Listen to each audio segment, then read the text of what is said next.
Hello friends, welcome in Priyanka's teaching. Friends, today I am going to explain you lesson number 11 given in the book of class 7, James English Reader Silver Jubilee edition by Ratna Sagar. Friends, this wonderful chapter is written by Ruskin Bond. The title of the chapter is The Mountain Stream and the Hindi meaning of mountain stream is Parvatiya Dhara. Before starting the chapter, we will go through the get set. So please be with me and let's start. The story you are going to read is about a person who lives near a lovely mountain stream. ये जो कहानी हम पढ़ने जा रहे हैं ये एक ऐसे पर्सन के बारे में है जो कि एक बहुत ही प्यारे माउंटेन स्ट्रीम यानी कि समुद्र पर्वतीय धारा के पास जो है वो रहते थे. Do you know who he is? He is Ruskin bond and वो अभी भी जीवित हैं. ठीक है. और वो इंडिया के हिमाचल प्रदेश से बिलोंग करते हैं. कसौली जगह का नाम है प्रॉपर जहाँ वो रहते हैं. तो ये एक हिल स्टेशन है और वहीं की ब्यूटी को इन्होंने इस चैप्टर में डिस्क्राइब किया है. Can you find out the names of at least 6 water bodies in this word search. यहाँ पे देखिए वर्ड सर्च दिया हुआ है. यहाँ से आपको जो है एटलीस्ट कम से कम 6 वाटर बॉडीज को जो है रिकॉग्नाइज करना है. मैंने कुछ वाटर बॉडीज को देखिए यहाँ पे सर्कल क्लियर किया हुआ है. 3 more water bodies you have to search and mention in the comment section. This lesson gives us glimpses of Ruskin Bond's love for nature. ये जब चैप्टर हम पढ़ेंगे ना तो इस चैप्टर में हमें जो रस्किन बॉन्ड का नेचर के लिए लव है उसकी कई झलकियां देखने को मिलेंगी. Read on to enjoy the beauty of the stream through the eyes of the author. चलिए अब हम ऑथर की नज़रों से इस स्ट्रीम की इस धारा की ब्यूटी को एंजॉय करते हैं. ठीक है ना. आगे हमने खुद अपनी आंखों से तो देखा नहीं है. इसको देखा किसने है? रस्किन बॉन्ड ने. और उन्होंने इसको जो है यहाँ पे डिस्क्राइब किया जिसको हम स्टोरी पढ़ने के साथ साथ एंजॉय भी करेंगे. So friends please be with me and let's start. There is a brook at the bottom of the hill. यहाँ पे ऑथर हमसे बताते हैं कि वो जहाँ रहते थे हिमाचल में रहते थे ना तो उस पहाड़ी पे उनका घर था. उसके बॉटम में उसके नीचे की तरफ एक ब्रूक यानी कि एक छोटी सी जलधारा जो है वो बहती थी. From where I live I can always hear its murmur. वो कहते हैं कि मैं जहाँ रहता था वो पहाड़ियों पे रहते थे और वहाँ उसके नीचे की तरफ जो है ये ब्रूक यानी कि जलधारा बहती थी. तो ऑथर हमसे बताते हैं कि मैं जहाँ रहता था वहाँ से ये आवाज़ मुझे हमेशा इस मरमर का साउंड मुझे हमेशा ही सुनाई देता था.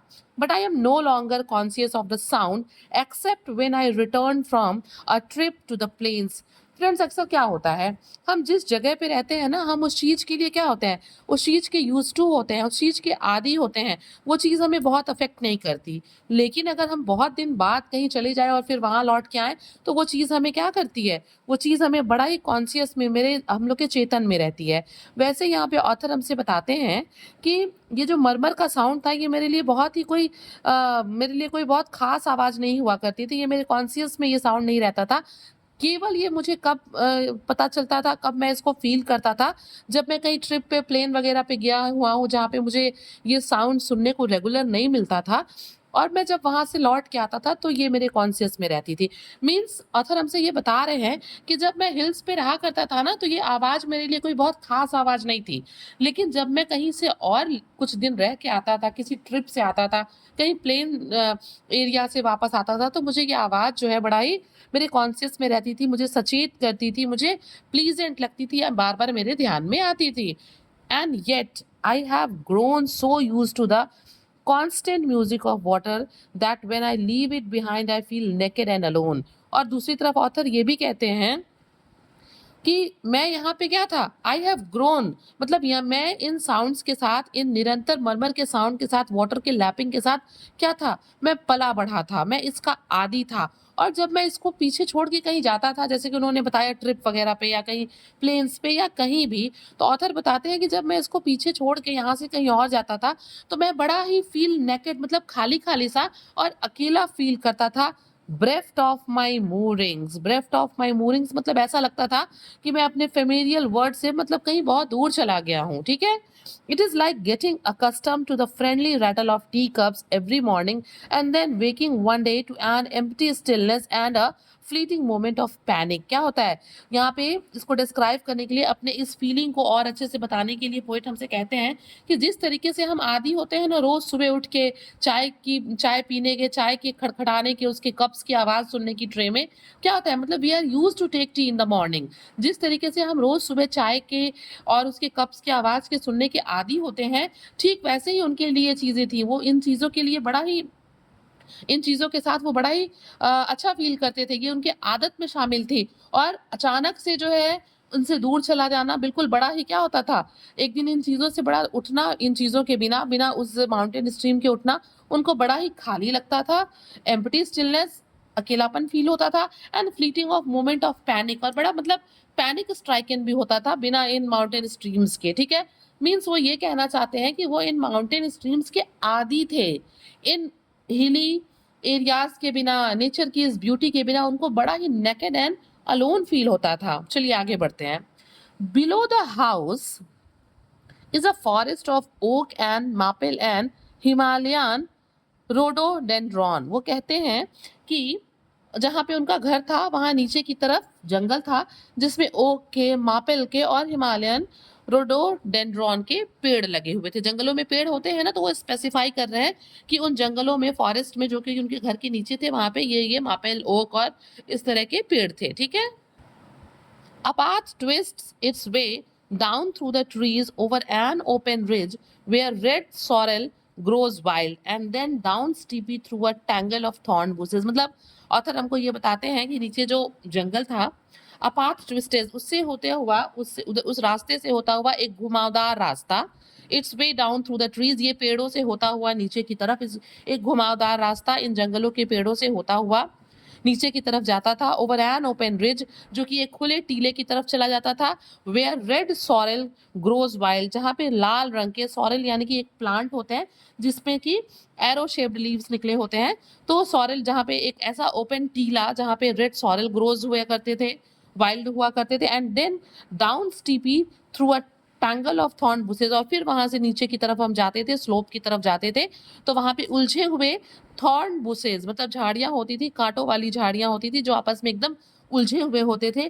क्रीपर्स होते थे वहां पे, एंड रैंगल बैम्बो, छोटे छोटे ड्वार्फ बैम्बूज हुआ करते थे। मीन्स ऑथर हमसे ये बता रहे हैं कि उनके घर के नीचे जो जंगल थे वहां पे ओक, मापेल और रोडोडेंड्रॉन्स के जो है पेड़ थे, और उसी के बीच से होता हुआ एक घुमावदार रास्ता पेड़ों के बीच से होता हुआ, टीलों से होता हुआ आता था, जहाँ पे बहुत ढेर सारे वाइल्ड प्लांट्स थे, जैसे कि सॉरेल उगे हुए थे, और फिर थॉर्नी बुशेस थे, रैंगल बैम्बोज यानी कि ड्वार्फ बैम्बोज थे। At the bottom of the hill path leads on to a grassy verge, और ये जो रास्ता था ना, ये पहाड़ियों के नीचे का जो ये रास्ता था, ये किधर की तरफ बढ़ता था?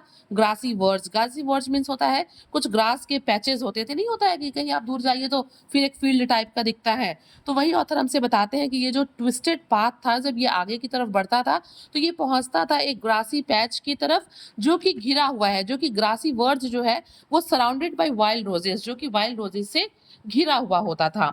The stream runs close by the verge tumbling over smooth pebbles, और ऑथर हमसे बताते हैं कि इन्हीं ग्रासी वर्ज यानी कि पैचेस के पास से होके वो जो माउंटेन स्ट्रीम थी, पर्वतीय धारा थी, वो गुजरती थी। टम्बलिंग ओवर स्मूथ पेबल्स, और ये वहां पे पेबल्स यानी कि कंकड़ पत्थर होते थे, उनके ऊपर से होते हुए ये बहती थी। Over rocks worn yellow with ages, पत्थरों के ऊपर से होते हुए, जो कि ये जो छोटे छोटे रॉक्स थे ना, ये बहुत दिनों तक वहां पड़े थे, एजेस यानी कि युगों युगों से पड़े थे, और उसके ऊपर से पानी बहने की वजह से ये कैसे हो गए थे? येलो, यानी कि जो माउंटेन स्ट्रीम है ये पेबल से और येलो रॉक से होते हुए उनके ऊपर टम्बल करते हुए बहती थी, on its way to the plains and to the little Song river and finally to the sacred Ganges. और ये जो माउंटेन स्ट्रीम था ये इन रॉक से, इन पेबल से होता हुआ प्लेन्स में आता था, उसके बाद वो देहरादून के एक छोटी सी नदी जिसका नाम सॉन्ग रिवर है उसमें मिलता था, और फाइनली ये कहाँ आके, ये स्ट्रीम कहाँ मिल जाता था? सेक्रेड गंगीज यानी कि पवित्र गंगा में। मतलब हमको पता भी है ना, ये पहाड़ों से जो छोटी छोटी नदियां निकलती हैं सब आगे कहाँ, ये बड़ी नदियों में ही तो मिलती हैं। तो ऑथर हमसे बताते हैं कि ये जो माउंटेन स्ट्रीम थी ये फाइनली जाके कहाँ पे, गंगीज में मिल जाया करती थी। When I first discovered the stream, it was April. Author हमसे बताते हैं कि जब पहली बार मैंने इस स्ट्रीम को देखा तो ये कौन सा मंथ था? It was the month of April, अप्रैल का महीना था। And the wild roses were flowering, और उस टाइम क्या था, जो जंगली गुलाब होते हैं ना वो खिल रहे थे। Small white blossoms lying in clusters, मतलब सफेद सफेद जो फूल है वो गुच्छों में खिले हुए थे। There were still pink and blue primroses on the hill slopes, और ऑथर बताते हैं कि और उस टाइम अप्रैल में जो हिल स्लोप्स होते हैं, जो पहाड़ियों की जो ढलानें होती हैं, उस पे पिंक कलर के और ब्लू कलर के प्राइम रोज भी जो है वो खिले हुए थे। And an occasional late flowering rhododendron provided a splash of crimson against the dark green of the hill.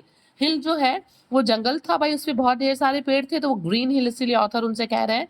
तो ऑथर हमसे बता रहे हैं कि उनके मतलब उस जगह पे अप्रैल के मंथ में पिंक प्रिम्सन्स खिले हुए थे, ठीक है, प्राइम रोजेस खिले हुए थे, और उनके स्लोप्स पे ये जो रोडोडेंड्रॉन होता है ना, क्या होता है, कुछ फ्लावर्स अपने समय से खिल जाते हैं, कुछ फ्लावर्स जो होते हैं सेम फ्लावर थोड़ा लेट से खिलते हैं। तो जो लेट फ्लावरिंग रोडोडेंड्रॉन्स थे, जो कहीं कहीं पे रेड कलर में खिले हुए थे और बहुत ही एक ब्यूटीफुल लुक दे रहे थे उस ग्रीन हिल में, ठीक है। A spotted forktail, a bird of the Himalayan streams, was much in evidence during those early visits. Author हमसे बताते हैं कि उस समय जब वो वहां जाते थे अप्रैल के टाइम में, तो वहां पे बहुत ढेर सारी जो है हिमालयन, मतलब वहां पे एक बर्ड होती है जिसका नाम है फॉर्क टेल, वो बहुत ज्यादा मतलब वहां पे देखी जाती थी हिमालयन स्ट्रीम्स में। इट मूव्ड निम्बली, ये बहुत ही क्विक जो है ये मूव करती थी ओवर द बाउल्डर्स, पत्थरों के ऊपर ये बहुत क्विकली जो है यहाँ वहां मूव करती थी। With a fairy tread, fairy tread का मतलब होता है अपनी पूंछ को जो है, मतलब छोटे छोटे स्टेप्स लेते हुए ये यहाँ वहां जो है घुमा करती थी। And continuously wagged its tail, और ये क्या करती थी, लगातार अपने पूंछ को जो है हिलाती रहती थी, अपनी टेल को वैग करती रहती थी इधर उधर। मतलब ऑथर ने पहले ये बताया कि अप्रैल में वहां पे कौन कौन से फ्लावर्स खिले होते थे, ठीक है। फिर वो बता रहे हैं कि वहां पे ये जो फॉकटेल नाम की चिड़िया है जो बहुत ज्यादा देखी जाती थी, और ये बड़ी ही क्विक होती थी, जो बाउल्डर्स यानी कि चट्टानों पे पत्थरों पे जो है छोटे छोटे स्टेप्स लेके अपने टेल्स को बैक करती रहती थी। Means the author is describing the beauty of the nature, okay. Both of us had a fondness for standing in running water. Both of us कौन, एक तो ऑथर और दूसरा कौन, दूसरा ये चिड़िया फॉर्क टेल। ऑथर हमसे बताते हैं कि हम दोनों, मैं और ये चिड़िया, हम दोनों ही बड़े शौकीन थे इस स्ट्रीम के बहते हुए पानी में खड़े होने के। Once while I stood in the stream, और ऑथर बताते हैं कि एक बार जब मैं स्ट्रीम यानी कि पर्वतीय धारा में खड़ा था, I was a snake swim, I saw a snake swim past, a slim brown snake, beautiful and lonely. वो कहते हैं कि जब मैं एक बार ऐसे ही पानी में खड़ा था तो मैंने अपने पीछे क्या देखा, एक मतलब पानी वाला स्नेक देखा जो मेरे पीछे स्विम कर रहा था, जो कि दुबला पतला सा ब्राउन कलर का था और वहां पे अकेला और बहुत खूबसूरत दिख रहा था। अ snake in water is a lovely creature, और वो बताते हैं कि जो वाटर का जो स्नेक होता है ना, वो एक बहुत ही लवली क्रीचर होता है। तो आप देख सकते हैं फ्रेंड्स किस तरह की से उन्होंने पहले उसकी सीनिक ब्यूटी को डिस्क्राइब किया, फिर प्लांट्स के बारे में बताया, फिर फ्लावर्स के बारे में बताया, फिर बर्ड को एक्सप्लेन किया, and later on a snake, water snake. Now come ahead. In May and June, when the hills were always brown and dry, it remained cool and green near the stream. देखिए मई और जून में क्या होता है, बहुत गर्मी पड़ती है ना, चूंकि ये हिल स्टेशन है बट गर्मी तो पड़ेगी, थोड़ी कम भले पड़े। तो ऑथर कहते हैं कि in May and June when hills were always brown and dry, क्या होता है, पेड़ सूख जाते हैं, ड्राई हो जाते हैं, उस समय भी ऑथर बताते हैं कि ये जो स्ट्रीम के आसपास का एरिया था वो कूल मतलब ठंडा रहता और हरा भरा रहता। When ferns and maidenhair and long grasses continue to thrive, और मतलब अप्रैल मतलब सॉरी मई और जून में भी उस स्ट्रीम के आसपास के जो फर्न होते थे, जो मेडन हेयर भी क्या है, ये जो मेडन हेयर है ना, ये भी एक तरह का डेलिकेट फर्न है। तो ऑथर हमसे बताते हैं कि जब पूरी पहाड़ी ब्राउन और ड्राई दिखती थी, उस समय भी स्ट्रीम के आसपास ये फर्न, ये लॉन्ग ग्रासेस जो है वो बड़े ही थ्राइव यानी कि फलते फूलते थे। Down stream I found a small pool, और वो बताते हैं कि वहीं नीचे की तरफ डाउन स्ट्रीम, इस धारा के नीचे की तरफ मुझे एक छोटा सा पूल भी मिला, वेयर आई कुड बेथ, जहाँ पे मैं नहा सकता था, and a cave with water dripping from the roof, और मैंने वहां पे एक केव भी देखा जिसके छत से क्या था, पानी टपक रहा था। The water spangled gold and silver, और वो जो पानी वहां से टपक रहा था ना, जो गिर रहा था धीरे धीरे, वो स्प्रैंगल्ड यानी कि ग्लिटर कर रहा था, चमक रहा था। किस कलर में? Gold and silver in the shafts of the sunlight. Shaft क्या होता है? किरण, जो रोशनी, जो रे होती है, जो सनलाइट की जो सनलाइट है, उस सनलाइट में ये जो वाटर ड्रॉप्स थे, ये क्या कर रहे थे? They were glittering in golden and silver colour that push through the slits in the cave roof. ये जो रोशनी थी ये कहाँ से आ रही थी? ये केव के स्लिट्स यानी कि छेद से, जो वहां पे दरारें थी उसमें से होते हुए जो है पुश करते हुए ये जो शाफ्ट है, ये जो किरण है, ये अंदर आ रहा था और इन पानी की बूंदों को चमका रहा था। फ्यू पीपल केम देयर, ठीक है। समटाइम्स अ मिल्कमैन और a coal burner would cross the stream on his way to a village. Author हमसे बताते हैं कि यहाँ पे बहुत ही कम लोग आया करते थे। कभी कभी वहाँ पे मिल्क पैन या कोल बर्नर उस स्ट्रीम को क्रॉस करते थे विलेज में जाने के लिए। But the nearby hill station summer visitors had not discovered this haven of wild and green things. और आथर हमसे ये भी बताते हैं कि यहाँ पे कम लोग आते थे। कभी कभी मिल्कमैन या कोल बर्नर्स यहाँ से होके इस माउंटेन स्ट्रीम को क्रॉस करके विलेजेस में जाते हैं। फ्रेंड्स, चूंकि हमको पता है ना कि हिमाचल प्रदेश एक हिल स्टेशन है, लेकिन फिर भी ऑथर कहते हैं कि जो हिल स्टेशन पे विजिटर्स आते थे घूमने के लिए, उनको इस हेवन के बारे में, इस ब्यूटीफुल प्लेस के बारे में नहीं पता था। The monkeys, langurs with white and silver gray fur, black faces and long swishing tails had discovered the place. वो बताते हैं कि जो मंकी और लंगूर्स होते हैं ना, फिर इनको उनके फिजिकल अपीयरेंसेस को डिस्क्राइब करते हुए वो कहते हैं with white and silver grey fur. जिनके वो लंगूर्स और मंकीज कैसे थे? ये जो उनके जो फर थे वो सिल्वर ग्रे कलर के फर थे, उनके चेहरे काले थे और जो है उनकी बड़ी बड़ी लंबी लंबी पूछें थी, ठीक है। और उन लोगों ने इस जगह को क्या कर लिया था? ढूंढ लिया था। But they kept to the trees and sunlit slopes. और ऑथर हमसे बताते हैं कि ये जो मंकीज थे, लंगूर्स थे, ये ट्रीज पे रहते और सनलिट स्लोप्स मतलब उन स्लोप्स पे रहते माउंटेन के जो फुल ऑफ सनलाइट थे। They grew quite accustomed to my presence. और ऑथर ये भी बताते हैं कि मैं वहां अक्सर जाया करता था ना, तो वो मेरे आदी हो गए थे, मेरे उपस्थिति के जो है, मेरे प्रेजेंस के वो अकस्टम्ड आदी थे। And carried on about their work and play as though I did not exist. और मतलब वो मेरे इतने अकस्टम्ड हो गए थे कि मेरे रहने से उनको कोई फर्क नहीं पड़ता, मानो उनके लिए मैं वहां पे हूं ही नहीं। वे जो करना चाहते करते, अपनी एक्टिविटीज में बिजी रहते, उनको ऐसा लगता कि मैं वहां पे हूं ही नहीं हूँ। दे वर क्लीन एंड पोलाइट। वो जो मंकीज थे, लंगूर्स थे, वो साफ सुथरे थे, वो पोलाइट थे, much nicer than the red monkey of the plains. और वो ऑथर ये भी बताते हैं कि हमारे यहाँ प्लेन्स में जो मंकीज पाए जाते हैं उनसे काफी अच्छे थे, वो पोलाइट थे और क्लीन भी थे। During the rains the streams become a rushing torrent. आप लोगों सर फ्रेंड्स, आपने देखा ना, हम लोगों ने अप्रैल की बात की, फिर हम लोगों ने मई और जून की बात की, और अब हम बात करते हैं रेनी सीजन की। ऑथर हमसे कहते हैं during the rain the stream become a rushing torrent, कि वो जो स्ट्रीम जो मरमर का साउंड प्रोड्यूस करती थी, जो बहुत धीरे बहा करती थी, वो रेनी सीजन में वो क्या हो जाती थी? बिल्कुल rushing torrent means fast moving stream, जल की धारा हो जाती थी जो बहुत तेजी से बहती थी। Bushes and small trees were swept away. वो इतनी तेज बहती थी कि वो अपने वाटर करंट के साथ, जल की धारा के साथ, छोटे छोटे बुशेज को, छोटे छोटे ट्रीज को अपने साथ बहा ले जाती थी। And the friendly murmur of the water became the threatening boom. और शुरू में अप्रैल के मंथ में जो साउंड मरमर का हुआ करता था, वो रेनी सीजन में एक थ्रेटनिंग, एक डरावनी आवाज हो जाया करती थी। I did not visit the place too often. Author बताते भी हैं कि रेनी सीजन में मैं वहां अक्सर नहीं जाता था, मैं कम जाता था वहां पे। As there were leeches in the long grasses. क्यों नहीं जाता था? क्योंकि बारिश में पानी भरने की वजह से वहां पे लीचेज यानी कि जोक आ जाया करते थे लंबे लंबे घासों में। और ये जोक क्या करते हैं? ये हमारे पैर पे, हमारे स्किन को जो है पकड़ लेते हैं और हमारे ब्लड को शक करते हैं, चूसते हैं, और इसके डर से जो है ऑथर वहां नहीं जाते होंगे।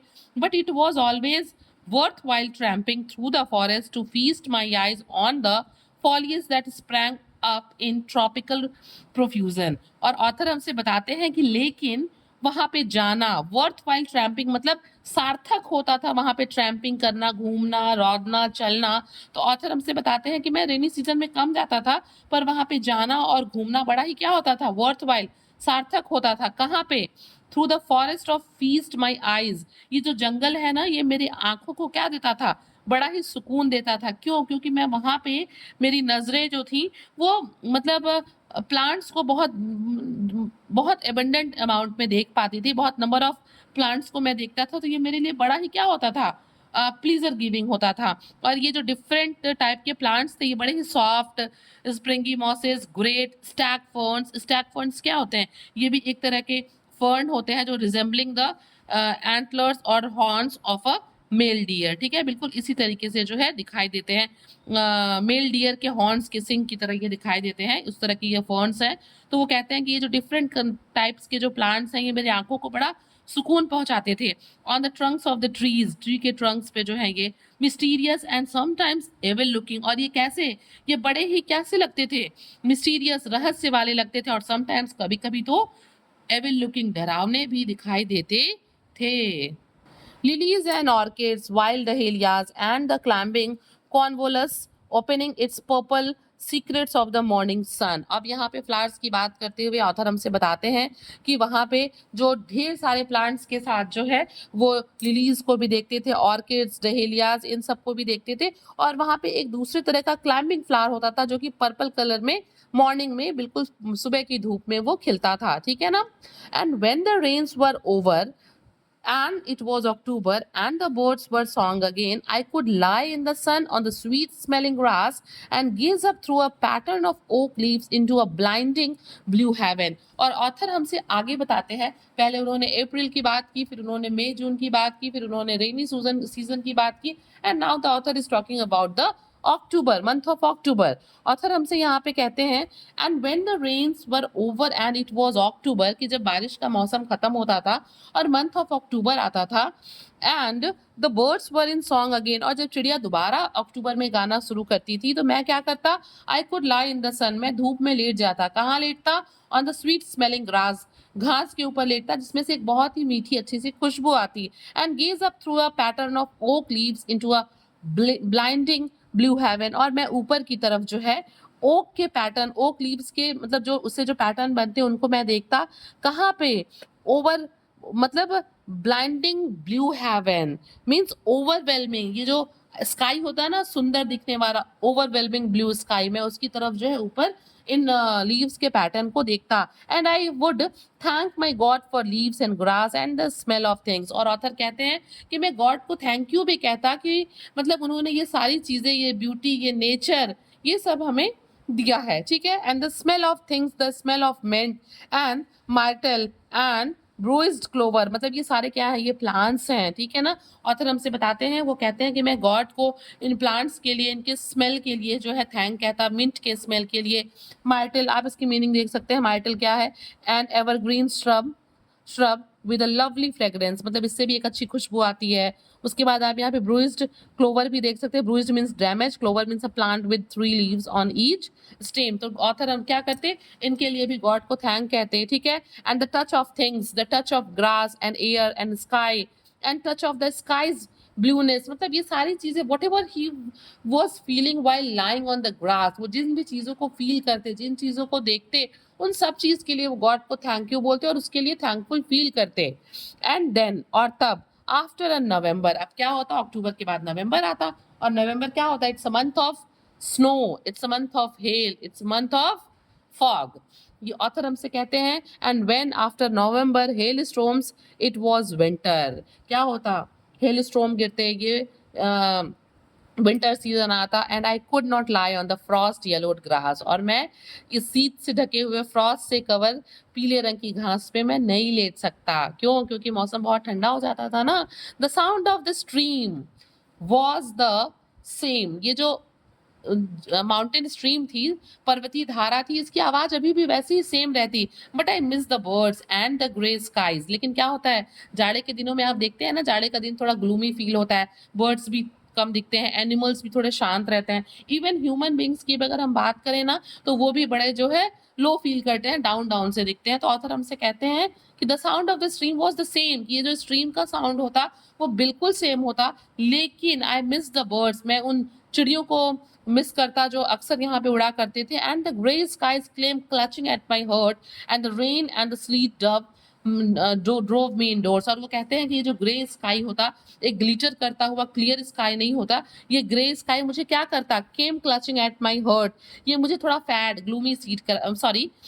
और ग्लूमी फील कराता। And the rain and slit drove me indoor, और ये जो चीजें थी, ये जो स्लीट था, ये जो रेन था, ये मुझे खींच के घर के अंदर कर देता। अक्सर ठंड में होता है ना, हम इंडोर्स रहना पसंद करते हैं, तो ऑथर को क्या होता, ऑथर एक नेचर लवर है, तो उनको घर में अच्छा नहीं फील होता था, इसलिए वो कहते हैं कि मतलब मैं अंदर हो जाता। ठीक है, इट स्नोड, और फिर क्या होती, बर्फ गिरती। द स्नो ले heavy on the branches of the oak trees, और ये बहुत हैवी स्नो जो है ओक की ब्रांचेस पे गिरती, ट्रीज पे गिरती। And piled up in the culvert, ये क्या होती है, इकट्ठी हो जाती, पेड़ पे इकट्ठी होती, पुलिया वगैरह पे आसपास जो जगह होती, कलवर्ट्स पे इकट्ठी होती। And grass and the ferns and wild flowers were pressed to sleep beneath the cold white blanket. क्या होता, मतलब वहां पे सारे जगह पे, उस पूरे खुले पहाड़ पे, पेड़ों पे, कलवर्ट्स यानी कि पुलियाओं पे, ग्रासेस पे, फर्न्स पे, वाइल्ड फ्लावर्स पे, सब चीजों पे गिर जाती है और वो उसको बिल्कुल दबा देती है। ऐसा लगता कि मानो कोई व्हाइट कलर का जो है ब्लैंकेट बिछा हुआ है। But the stream flowed on, लेकिन ये जो नदी है ना, वो बहती रहती। ये जो स्ट्रीम थी, ये जो धारा थी, ये जो माउंटेन स्ट्रीम थी, ये कंटिन्यूअसली जो है बहती रहती, pushing it's way through and under the whiteness. ऊपर से तो ये जम जाती है, लेकिन नीचे जो है ये बहती रहती towards another river, towards another spring, दूसरे नदी की तरफ जाती और दूसरे स्प्रिंग की तरफ ये जाती। तो फ्रेंड्स, आप देख सकते हैं कि कितने अच्छे से ऑथर ने सीजन्स को एक्सप्लेन किया है, और सीजन के चेंजेस होने के साथ साथ हमारे आसपास के माहौल में भी जो चेंजेस आते हैं, जो एटमॉस्फेयर में चेंज होता है सीजन के चेंजेस के साथ, जो प्लांट्स में चेंजेस होता है, जो ह्यूमन बीइंग, इवन हमारे मूड में भी जो चेंजेस होता है, उसको बहुत अच्छे से रस्किन बॉन्ड ने explain किया है। and I tried my best to explain the chapter. So if you like the explanation, please do share to others. And one more thing, if you by now you have not subscribed the channel, please like the video and subscribe the channel, and thank you for watching.